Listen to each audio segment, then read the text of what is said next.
Welcome to RPS online classes. जैसा कि मैंने class 10 chemical reaction and chemical equation chapter शुरू किया था और मैंने इसका 2 वीडियो पहले अपलोड कर चुका हूँ। ये हमारा पार्ट 3 वीडियो है।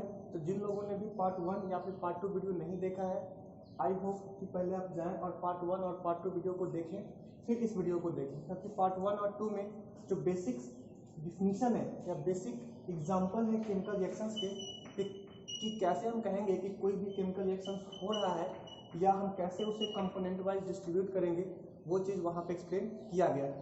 हम एक एग्जांपल लेकर के हम उस वीडियो का जो लास्ट पोर्शन है वो मैं फिर से उसको डिस्कस कर रहा हूँ। इसके बाद हम लोग का जो टॉपिक है, next topic characteristics of chemical reaction, उस पर हम जाएंगे। तो पहले ऐसे मैं एग्जाम्पल लेता हूँ। सपोज कीजिए कि हमारे पास है Zn plus H2SO4 gives ZnSO4 plus H2। ये अगर सपोज कीजिए हमारा बना या हमने ये कहा कि ये केमिकल रिएक्शन है, तो हम कैसे, क्योंकि केमिकल रिएक्शंस के जनरली 2 कंपोनेंट होते हैं, एक होता है रिएक्टेंट और दूसरा होता है प्रोडक्ट। और मैंने कहा था सेकेंड वीडियो में कि जो हमारा ये एरो होता है, ये एरो का जो हेड पोजीशन है, this gives to the product side, and जो हमारा ये इंड है इधर की तरफ रहेगा, उसे हम कहते हैं रिएक्टेंट साइड। और इसी एरो के हेल्प से हम क्या करते हैं, केमिकल रिएक्शंस को 2 कंपोनेंट में डिस्ट्रीब्यूट करते हैं, रिएक्टेंट एंड प्रोडक्ट। तो क्या होता है reactant? Reactant are the those substance which are used in a chemical reaction for the formation of product. और प्रोडक्ट क्या होता है कि द सब्सटेंस या the compound which are formed from the reactant.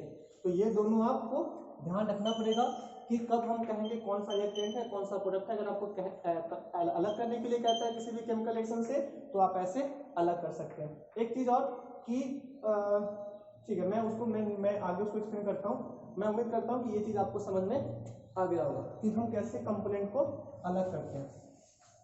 तो नेक्स्ट जो हमारा वीडियो है, मतलब नेक्स्ट जो वीडियो है, नेक्स्ट जो हमारा टॉपिक है वो है कैरेक्टरिस्टिक्स ऑफ केमिकल रिएक्शन, कि कैसे, मतलब उसकी क्या विशेषता है, केमिकल रिएक्शन की क्या विशेषता है, कब, मतलब कैसे हम ऑब्जर्व करेंगे कि हमारा केमिकल रिएक्शन हो रहा है। तो उसका सबसे पहला केस है evolution of gas. Number 2, change in colour. Number 3, change in temperature.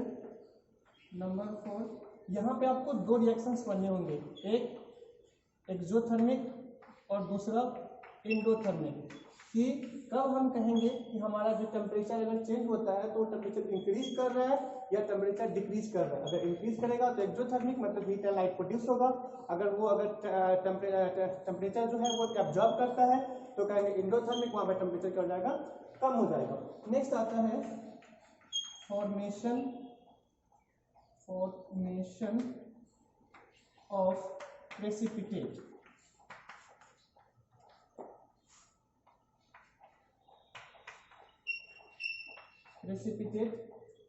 और 5वां आता है चेंज इन स्टेट। मैं एक एक करके हर एग्जांपल को एक्सप्लेन करता हूँ। ये 5 चीज वेरी इंपॉर्टेंट है और ये जनरली पिछले बार या पिछले बार बोर्ड एग्जामिनेशन में पूछा भी था कि write down the what is chemical reaction, what are the characteristics of chemical reaction, explain with example. तो डायरेक्टली 3 नंबर में ये क्वेश्चंस बोर्ड में आते हैं। इस टॉपिक को अच्छे से ध्यान से एग्जांपल वाइज मैं आपको एक्सप्लेन करता हूँ, आप इसे समझने की कोशिश कीजिएगा। तो पहला है हमारा इवोल्यूशन ऑफ गैस। इस टॉपिक को आप लोग क्लास 8 में मेटल्स एंड नॉन-मेटल्स चैप्टर में आपने पढ़ा था कि किसी भी मेटल को अगर हम एसिड के साथ रिएक्शन कराते हैं तो हमारा क्या बनता है, सॉल्ट बनता है, और हाइड्रोजन गैस क्या होता है, इवॉल्व होता है।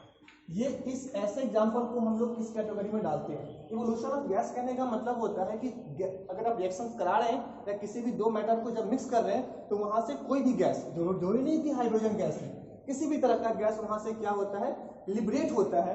ऐसे कंपाउंड को हम क्या कहते हैं, सॉरी ऐसे रिएक्शंस को हम क्या कहते हैं, केमिकल रिएक्शन कहते हैं। और ये केमिकल रिएक्शन किस कैटेगरी में आता है, इवोल्यूशन ऑफ गैस कैटेगरी में आता है। और भी आपने देखा होगा किसी भी वुड को या किसी भी मतलब अब फ्यूल को अब जब बर्न करते हैं इन प्रेजेंस ऑफ ऑक्सीजन, तभी क्या फॉर्म होता है, क्या रिलीज होता है, CO2 और H2O। ये आप डेली लाइफ में भी देखते हैं क्या कि व्हीकल्स, जितने भी व्हीकल्स अब गैस रिलीज करते हैं वो कौन सा गैस होता है, जनरली CO2। और ये CO2 कैसे आता है, जब कोई भी यहाँ पे मीथेन नहीं, यहाँ पे अगर आप मीथेन जनरली प्रोपेन और ब्यूटेन, पेट्रोल और डीजल अगर होता है तो वो किसका बना होता है, पेट्रोल या फिर डीजल, ये बना होता है आपका अल्केन का, मतलब स्मॉलर नंबर ऑफ अल्केन। ये आपका फोर्थ चैप्टर में आऊंगा तो बताऊंगा अल्केन क्या होता है। तो बस इसको याद रखिएगा, पेट्रोल ये CH4 हो गया वुड के लिए, और पेट्रोल डीजल का जनरली होता है इथेन, ब्यूटेन, प्रोपेन, ये सब आता है। ठीक है, तो कुछ नहीं, मेरा कहने का मतलब है जब फ्यूल को या फिर वुड को अगर आप बर्न करते हैं ऑक्सीजन के प्रेस में, कंबशन रिएक्शन भी कहते हैं, तो वहां पे क्या निकलता है, CO2 निकलता है। और CO2 हो गया या H2 हो गया, ये सब किस कैटेगरी में आता है, इवोल्यूशन ऑफ गैस में आता है। तो अगर आप इसे लिखने जाएंगे कि characteristics of chemical reactions, evolution of gas, उसके दो एग्जांपल देंगे। इसका एग्जांपल देना चाहें कोई मेटल ले लीजिए, जैसे मैं सपोज कीजिए मैं अगर लेता हूं Mg का रिएक्शन कराता हूं अगर HCl के साथ, तो क्या बनेगा, MgCl2 plus hydrogen gas release. कोई भी मेटल लेंगे आप HCl के साथ, हाँ याद रखिएगा सारा का सारा मेटल डिस्प्लेस नहीं करता हाइड्रोजन को। आप लोगों को केमिकल एक्टिविटी सीरीज याद होगी, ये चीज आपको फिर से चैप्टर नंबर 3 मेटल्स में पढ़ाऊंगा। केमिकल एक्टिविटी सीरीज में जो हाइड्रोजन के ऊपर है वही सारा क्या करेगा, एसिड को रिप्लेस करेगा, मतलब हाइड्रोजन को डिस्प्लेस करेगा। बाकी हाइड्रोजन की वजह से कॉपर HCl के साथ रिएक्शन नहीं करता, तो ये चीज का ध्यान रखेंगे। ठीक है, तो मेटल्स एसिड का रिएक्शन करेगा तो बनाएगा सॉल्ट प्लस हाइड्रोजन, सारा का सारा ये एसिड मेटल्स को, मतलब सारा का सारा मेटल्स एसिड को डिस्प्लेस नहीं करता, वही करता है जो कि हाइड्रोजन से मेटल्स ऊपर होंगे। ठीक है, तो पहला पॉइंट आई होप कि समझ में आया होगा। नेक्स्ट हमारा है नंबर 2, चेंज इन कलर। अगर आप इसको देखें तो क्लास 9 में मैंने प्रैक्टिकल भी कराया था, अगर याद हो तो, कि जैसे कि हमने लिया Fe, अगर हम इसका रिएक्शन कराते हैं कॉपर सल्फेट के साथ, तो ये बनता है FeSO4 और प्लस क्या रिलीज होता है, कॉपर। यहाँ पे आप ध्यान रखिएगा कॉपर सल्फेट इसे कहते हैं ब्लू विड्रॉल। कभी कभी ऑब्जेक्टिव क्वेश्चन में ये पूछ भी देता है कि give the compound which are blue withdrawal in nature, तो क्या कहते हैं उसे, कॉपर सल्फेट। तो इसका कलर होता है ब्लू, इसीलिए कहते हैं ब्लू विड्रॉल। ठीक है, तो क्या होता है जब हम आयरन को इसमें अगर हम जब हम मिक्स करते हैं, मतलब या रिएक्शन कराते हैं, तो ये कलर क्या करता है, ये कलर, क्योंकि ये कलर नहीं होता, इसका कलर होता है, ये कलर अपना क्या करता है, ब्लू से सॉल्यूशन का कलर कैसा बन जाता है, ग्रीन। कैसा बनता है, ग्रीन। तो जब ब्लू से ग्रीन में कन्वर्ट हो रहा है मतलब चेंज इन कलर हो रहा है, और अगर चेंज इन कलर हो रहा है इसका मतलब क्या हुआ कि reaction, chemical reaction take place कर रहा है। तो दूसरा भी हो गया, पहला दूसरा। मैं वही तो एक ही एग्जांपल करा रहा हूँ, बाकी एग्जांपल आप खुद से घर पे ट्राई करेंगे, देखेंगे कि क्या चेंज हो रहा है, वहां पे हम कहेंगे कि हाँ रिएक्शंस हो रहे हैं। नंबर 3 आता है चेंज इन टेम्परेचर।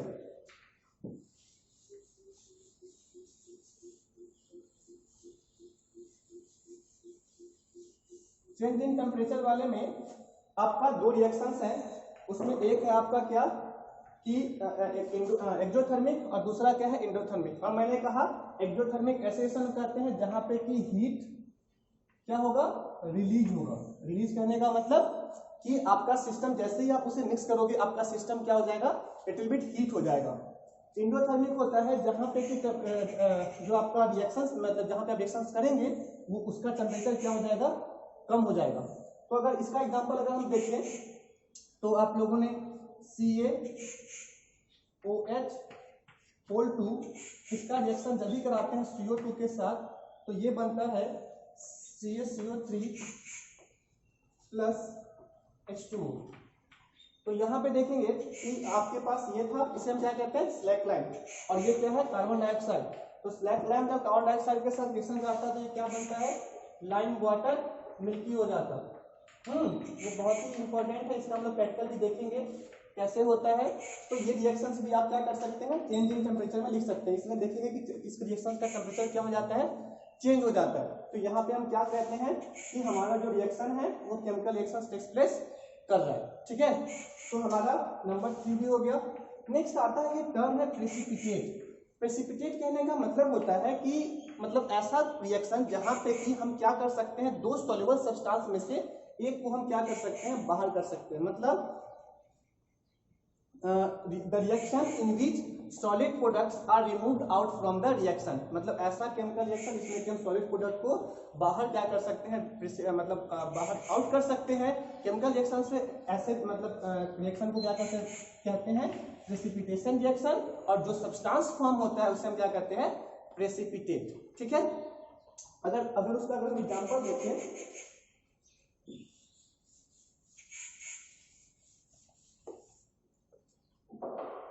तो सपोज कीजिए कि हमारे पास है AgNO3 और प्लस है NaCl।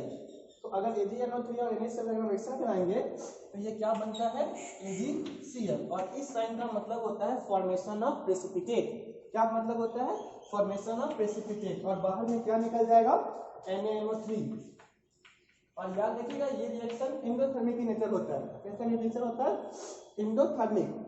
तो यहाँ पे क्या होता है, ये जो AgCl है ये क्या किया, अपना प्रेसिपिटेट फॉर्म कर लिया। मतलब आपको देखेंगे ये दोनों क्या होता है, सॉल्युबल होता है। मतलब जब सॉल्युबल करेंगे, जैसे ही NaCl AgNO3 को NaCl में डालेंगे, डालते ही देखेंगे कि थोड़ा सा सॉलिड प्रोडक्ट आपको नीचे में धीरे धीरे बनना शुरू हो गया है। दिस मतलब जो बन रहा है वो कंपाउंड क्या है, AgCl है। उसे आप क्या कर सकते हैं, बाद में फिल्टर पेपर की हेल्प से क्या कर सकते हैं, रिमूव आउट कर सकते हैं। ठीक है, तो ये हो गया। अगर एक एग्जांपल अगर हम और अगर देखना चाहें, BaCl2 plus Na2SO4, BaCl2 plus Na2SO4। तो यहाँ पे अगर देखेंगे तो हमारा प्रोडक्ट बनता है BaSO4 और प्लस NaCl। तो यहाँ पे जो BaSO4 है ये क्या दिया, ये भी आपको क्या मिलेगा, व्हाइट पीपीटी फॉर्म होगा। व्हाइट पीपीटी करने का मतलब व्हाइट प्रेसिपिटेट। ठीक है, तो इस चीज का ध्यान रखेंगे कि आप अब एक चीज और, जब मैंने इस चैप्टर का शुरू किया था उसी समय मैंने आपसे कहा था कि इस चैप्टर को पढ़ने से पहले क्लास 9th का एटम्स एंड मॉलिक्यूल चैप्टर 3 जरूर पढ़िएगा। अगर वो नहीं पढ़ेंगे तो फिर इस चैप्टर्स में आपको बहुत दिक्कत आने वाली है। तो देखिए जैसे मैं रिएक्शंस लिख रहा हूँ, कैसे मुझे पता कि इस रिएक्शंस का प्रोडक्ट यही बनेगा, इसलिए पता क्योंकि हमें पता है कि यहाँ पे Ag है, यहाँ पे NO3 है, दोनों की वैलेंसी +1 और इसकी वैलेंसी -1, यहाँ पे +1 यहाँ -1। तो ये क्या करेगा, आपस में एक दूसरे के साथ डिस्प्लेस करेगा। क्योंकि अगर यही चीज अगर फिर से यहाँ बन जाए तो रिएक्शंस होगा ही नहीं। रिएक्शंस होने का मतलब यही होता कि हमारा रीअरेंजमेंट ऑफ एटम्स, जो मैंने फर्स्ट वीडियो में भी आपसे कहा था कि रीअरेंजमेंट ऑफ एटम, इसका मतलब ये एटम्स के साथ रीअरेंज करेगा। अगर आपको वैलेंसी नहीं पता जिसके साथ वो रीअरेंज कर रहा है तो आप उसका प्रोडक्ट क्या करेंगे, गलत लिख करके आएंगे। इसलिए मैं बार बार कह रहा हूँ, केमिकल फार्मूला कैसे बनाते हैं, केमिकल फार्मूला का फॉर्म कैसे करता है, वहां पे मतलब आयंस कैसे मतलब उसकी चार्ज या उसकी वैलेंसी कैसे मेंटेन करते हैं, ये सब चीज, ये सारी वीडियो को आप अच्छे से पढ़ेंगे, इसको उसके बाद ही इस चैप्टर के ऊपर आएंगे। तो ये दोनों हो गया। इसके बाद नेक्स्ट है आपका लास्ट जो है चेंज इन स्टेट। स्टेट कहने का मतलब होता है, अगर आप क्लास 9th का फर्स्ट चैप्टर अगर आपको ध्यान में हो तो उसमें हमने पहले मतलब आपने पढ़ा होगा कि जो भी मैटर का जो फिजिकल प्रॉपर्टीज को फर्स्ट चैप्टर में एक्सप्लेन किया गया, और उसमें कहा गया है कि जो भी मतलब मैटर्स हैं वो 3 फॉर्म में जनरली 3 फॉर्म में पाए जाते हैं, सॉलिड, लिक्विड और गैस।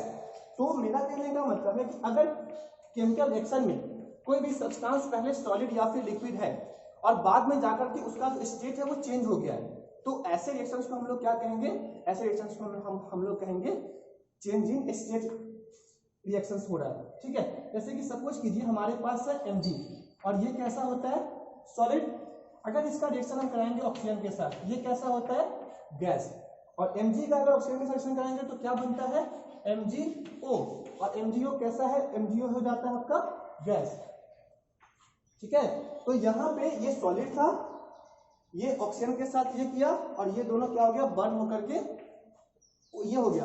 यहाँ पे एक चीज और आता है कि why we clean the magnesium before burning, ये जनरली एग्जामिनेशन में पूछे जाते हैं। तो याद रखिएगा मैग्नीशियम को इसलिए हम क्लीन करते हैं before reacting with oxygen, because magnesium is highly reactive in nature and it forms a protective layer of magnesium oxide क्यों हम इसे क्लीन करते हैं? बिकॉज रिएक्शन से पहले ही, क्योंकि मैग्नीशियम हाईली रिएक्टिव होता है, उससे पहले ही क्या होता है कि मैग्नीशियम जो है वो आपका एक ऑक्सीजन के साथ एक MgO फॉर्म कर लेता है। तो MgO को अगर O2 सेक्शन रहेंगे तो रिएक्शन होगा ही नहीं, इसलिए हम क्या करते हैं, पहले उसे क्लीन करते हैं। क्लीन करने के बाद क्या करते हैं, मैग्नीशियम ऑक्सीजन के साथ क्या करते हैं, रिएक्शन कराते हैं।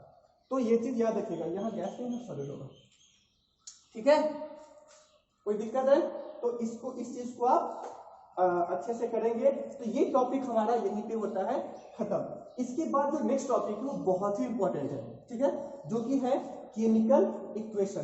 तो मैं इसे रब कर रहा हूँ पूरा, आप इसे लिख, मतलब इसको पूरा 5 पॉइंट को लिख करके 5 पॉइंट के एग्जांपल्स लिख लेंगे और उसे अच्छे से करेंगे। अगर मैं इसके अगर एक और एग्जांपल दूं तो आप ये भी देख सकते हैं कि Zn सॉलिड ये रिएक्शन करेगा H2SO4 के साथ, जो कि होता है एक्वस। एक्वस कहने का मतलब है कि ऐसा सब्सटेंस जो कि वाटर में क्या किया गया हो, डिजॉल्व किया गया हो, ऐसे सब्सटेंस को क्या कहते हैं, एक्वस, वाटर डिजॉल्व, ठीक है, इसे याद रखेंगे, वाटर डिजॉल्व। तो ZnS प्लस H2SO4 क्या बनेगा, ZnSO4, जो ये क्या हो जाता है, एक्वस, और फिर क्या क्या रिलीज होगा, हाइड्रोजन, जो कि क्या होता है, गैस।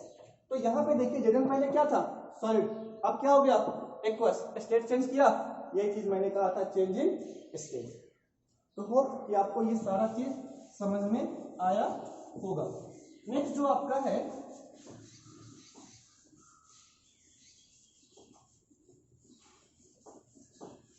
नेक्स्ट जो आपका है वो बहुत ही इंपॉर्टेंट है, chemical equation.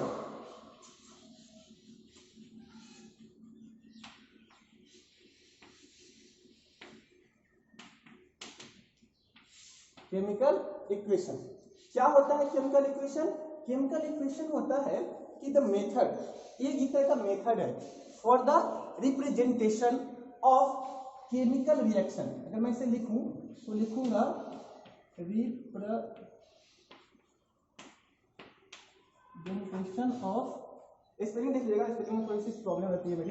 Representation of chemical reaction, representation of chemical reaction with symbol, formula of the substance।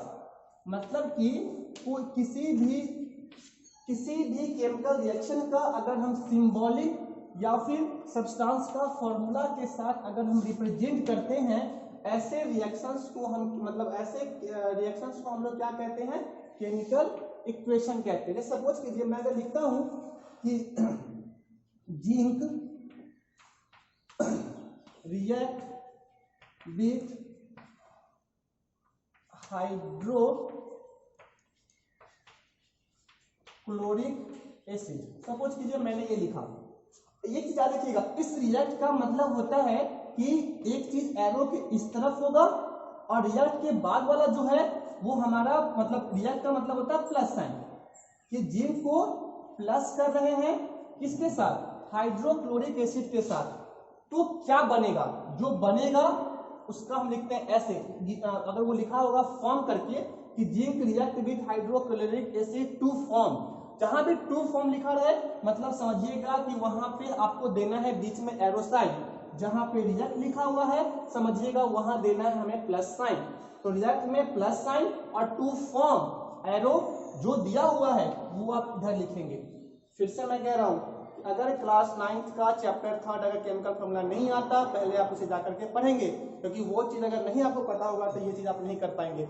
देखिए कैसे, मैं क्यों मैं कह रहा हूं, जिंक का सिंबल Zn, रिएक्ट मतलब मैंने क्या कहा, प्लस साइन, किसके साथ, हाइड्रोक्लोरिक एसिड। अब आपको नहीं पता कि हाइड्रोक्लोरिक एसिड का फॉर्मूला क्या होता है तो फिर नहीं कर पाएंगे।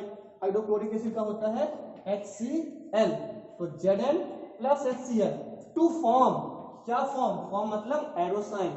तो Zn प्लस HCl गिव्स, या फिर गिव्स लिखा रहे हैं या फिर फॉर्म लिखा रहे हैं, तो इसका मतलब समझेंगे हमें एरो देना है। क्या बनेगा, ZnCl2 प्लस हाइड्रोजन, ठीक है। तो ये हो गया आपका केमिकल इक्वेशन।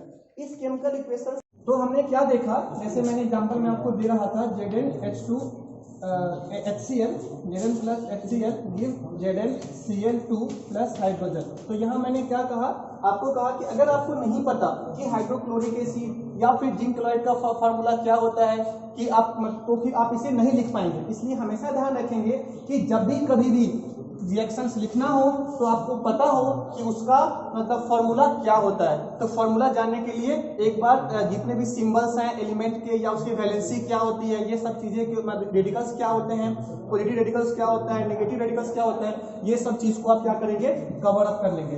तो नेक्स्ट जो हमारा है कि केमिकल इक्वेशंस को जनरली हम लोग दो सब कैटेगरी में क्या करते हैं, डिवाइड करते हैं। इसमें पहला आता है हमारा बैलेंस्ड, क्या आता है, BALANCED बैलेंस्ड, देख लीजिएगा स्पेलिंग, और दूसरा होता है अनबैलेंस्ड।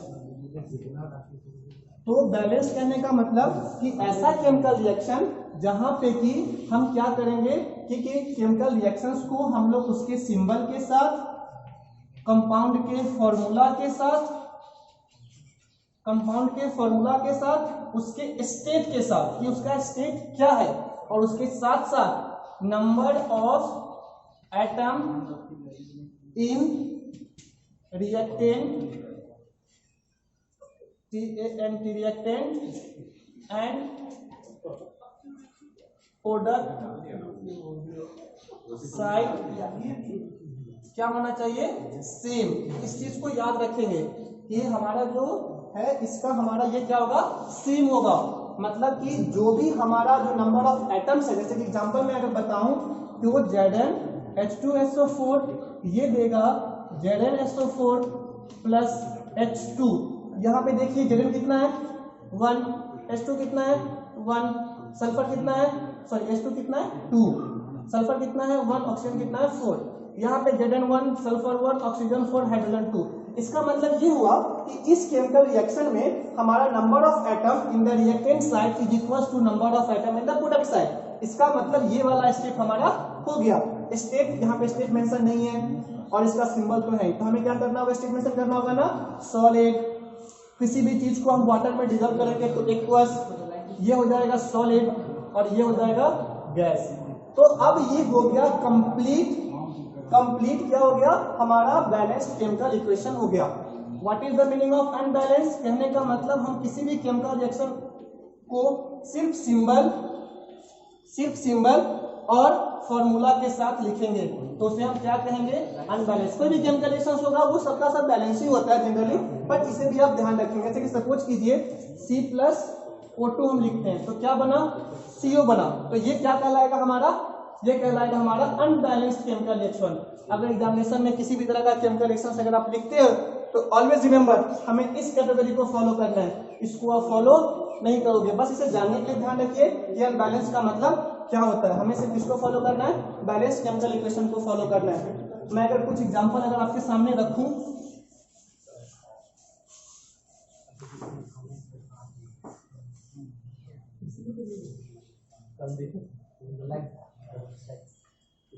जैसे कि सपोज कीजिए हमारे पास है C+O2, ये बना हमारा CO। अब देखिए तो सब तो हमें क्या करना है, स्टेट मेंशन करना है ना। ये क्या होता है सॉलिड, ये क्या होता है गैस, ये क्या होगा गैस। देखिए अगर आप कहेंगे कि सर हम कैसे पता करेंगे कि हमारा जो मतलब सब्सटेंस जो हम लिए हैं उसका स्टेट क्या होगा, तो इसके 2-3 ट्रिक्स आपको, ट्रिक्स नहीं कहेंगे, ये आप जब प्रैक्टिस करेंगे तो आपको समझ में आ जाएगा। बट ध्यान रखिएगा इतने भी मेटल्स होंगे वो सारे के सारे सॉलिड, जितने भी नॉन मेटल्स होते हैं they are diatomic in nature ना, और वो सब जनरली क्या होते हैं, गैस होते हैं। जनरली जो भी कंपाउंड आप देखेंगे अधिकतर क्या होता है, जो कि वाटर सोल्यूबल होता है उसे हम कहते हैं एक्वस, ठीक है।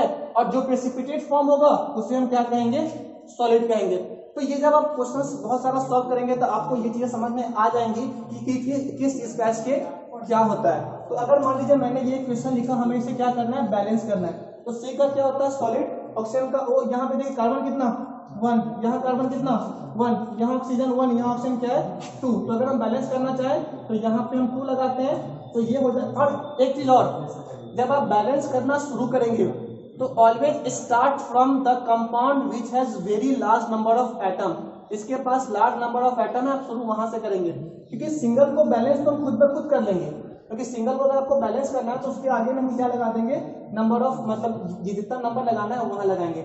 एक चीज और, हम बैलेंस कभी भी इसके यहाँ इस जगह पे हम नंबर नहीं लिखते, हमेशा कहाँ लिखते हैं, उसके सामने में लिखते हैं। इसका मतलब ये नहीं कि यहाँ ऑप्शन 2 नहीं है तो यहाँ पे हमने ऑप्शन 2 लगा दिया, नहीं, ये हो जाएगा गलत।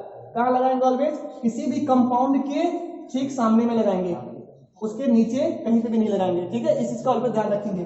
तो हमने यहाँ 2 लगाया तो ऑक्सीजन 2 हो गया, और कार्बन कितना हो गया 2, तो ये यहाँ पे क्या करेंगे 2 लगा देंगे, तो ये क्या हो गया हमारा बैलेंस हो गया। तो बैलेंस करने के लिए ये है, मैं कुछ क्वेश्चंस भी आप लोग को, जैसे कि एक और अगर मैं एग्जांपल लिखता हूं, सपोज कीजिए CH4 प्लस O2 क्या बनेगा, CO2 प्लस H2O। अब देखिए अगर मान लीजिए मेरे पास ये है, यहाँ पे देखिए कार्बन कितना 1, हाइड्रोजन 4, यहाँ कार्बन कितना 1, हाइड्रोजन कितना 2, तो हम क्या करेंगे यहाँ पे हम लगाएंगे 2। अब देखिए हाइड्रोजन कितना हो गया 4, और कार्बन, हाइड्रोजन 4 हो गया, कार्बन 1 हो गया, हमें क्या बैलेंस करना है, ऑक्सीजन, ऑक्सीजन यहाँ पे 2 और यहाँ पे ऑक्सीजन 1 नहीं है, यहाँ पे ऑक्सीजन कितना है, यहाँ पे ऑक्सीजन हमारा 2, तो 2 और 2 कितना हो गया 4, तो यहाँ हम क्या लगाएंगे 2। एक दो चीज मैं आप लोगों को और बताता हूँ, इस चीज का ध्यान आप हमेशा बैलेंसिंग करने में रखेंगे।